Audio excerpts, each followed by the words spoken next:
Subscribe کریں ہمارے channel کو اور بیل آئیکن کو کلک کریں تاکہ ہماری ہر نئی آنے والی ویڈیوز آپ تک بآسانی پہنچ سکے۔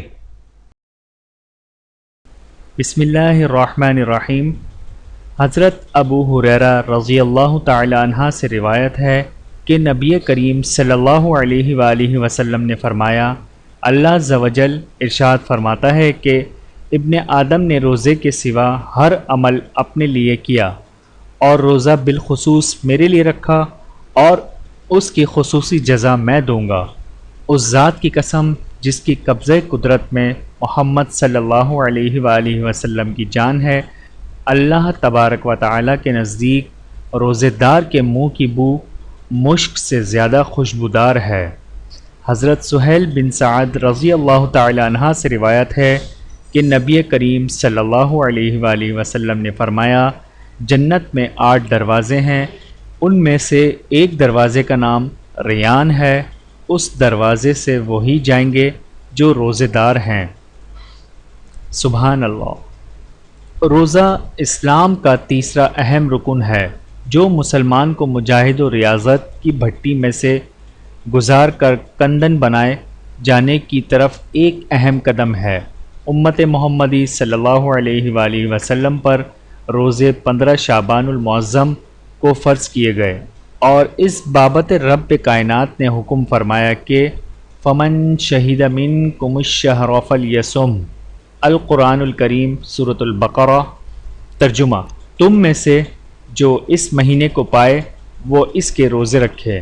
ماہ رمضان کو تمام مہینوں پر فضیلت حاصل ہے کیونکہ یہی وہ برکتوں اور رحمتوں والا مہینہ ہے جس میں اللہ رب العزت نے اپنے محبوب مکرم صلی اللہ علیہ وآلہ وسلم کے سینے مبارک پر قرآن نازل فرمایا۔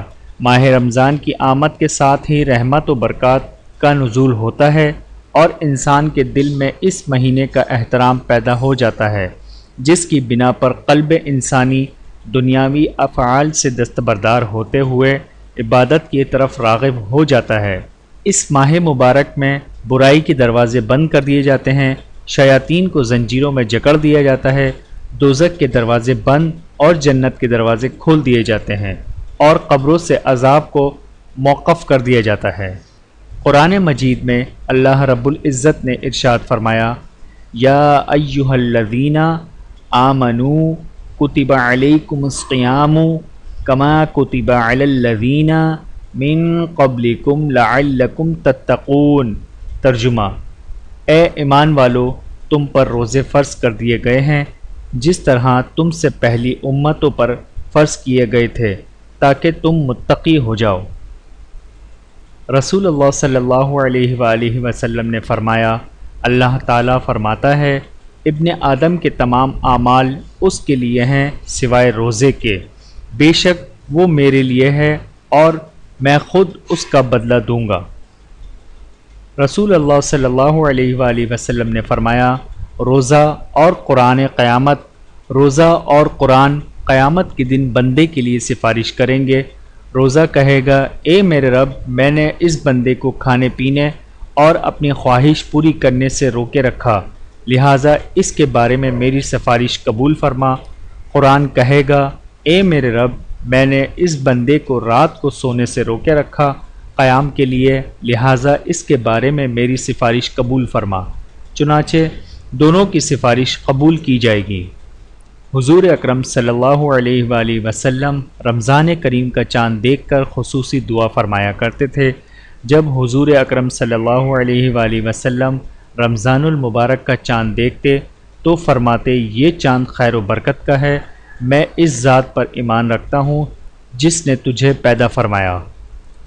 نبی اکرم صلی اللہ علیہ وآلہ وسلم نے فرمایا، جس نے روزے دار کو روزہ افطار کرایا اسے بھی اتنا ہی اجر ملے گا جتنا روزے دار کے لیے ہوگا اور روزے دار کے اجر میں کچھ بھی کمی نہ ہوگی۔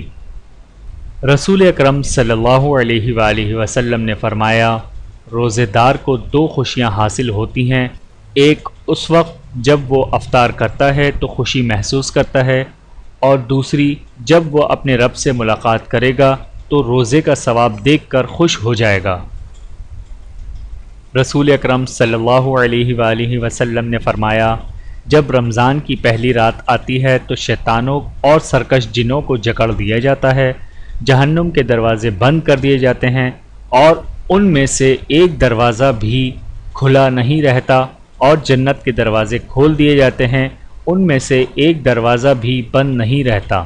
جزاکم اللہ خیرا کثیرا۔ ویڈیو دیکھنے کا بہت شکریہ۔ مزید ویڈیوز دیکھنے کے لیے ہمارے چینل کو سبسکرائب کریں۔ اگر ویڈیو پسند آئے تو لائک کریں۔ اچھی بات کو دوسروں تک پہنچانا صدقہ جاریہ ہے۔